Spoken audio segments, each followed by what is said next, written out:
विषय चल रहा है ईश्वर स्तुति प्रार्थना उपासना।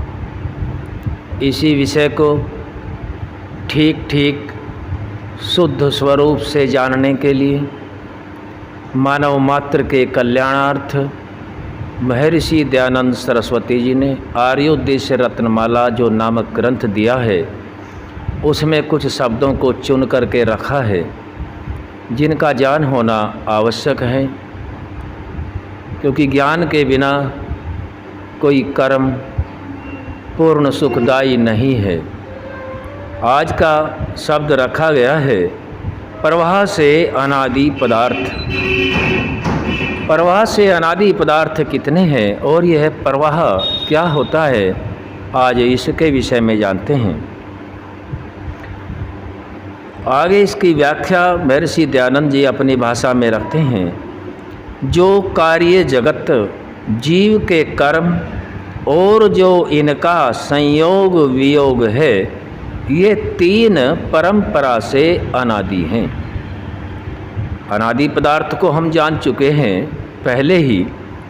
आज प्रवाह से अनादि इसको जानने का प्रयास करते हैं, समझने और समझाने की चेष्टा करते हैं।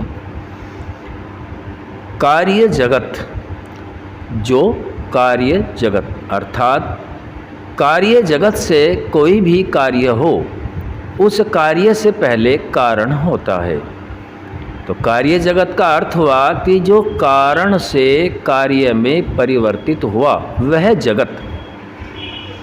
और जीव के कर्म, जीव अर्थात यहाँ आत्मा से लिया जाता है।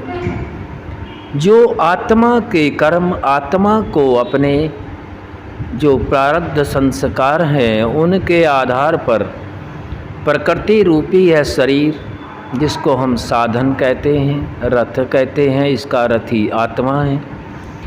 यह शरीर रूपी जो सामग्री आत्मा को मिली हुई है, और आत्मा इस शरीर से, इस साधन से जो जो कर्म करता है वे जीव के कर्म। और जो इनका संयोग वियोग है, आत्मा का संयोग वियोग नहीं होता, अर्थात हम समझ लें कि यहाँ संयोग आत्मा के साथ प्रकृति रूपी शरीर का है। यह कारण से कार्य में बदला है और कार्य से फिर यह कारण में भी जाएगा, क्योंकि परिणाम यह निकलता है कि जिसका निर्माण होता है, जिसका पदार्थ बनता है, जो उत्पन्न होता है, उसका विघटन होना आवश्यक है। तो ऋषि यहाँ इसीलिए लिख रहे हैं जो निर्भ्रांत सत्य है, जो इनका संयोग और वियोग है, प्रकृति का आत्मा के साथ शरीर के रूप में या अन्य किसी रूप में जो संयोग है, या जड़ पदार्थ जिनके अंदर आत्मा नहीं है, उनका इन सत्व रजतम आगे बहुत से पदार्थ बनते हैं।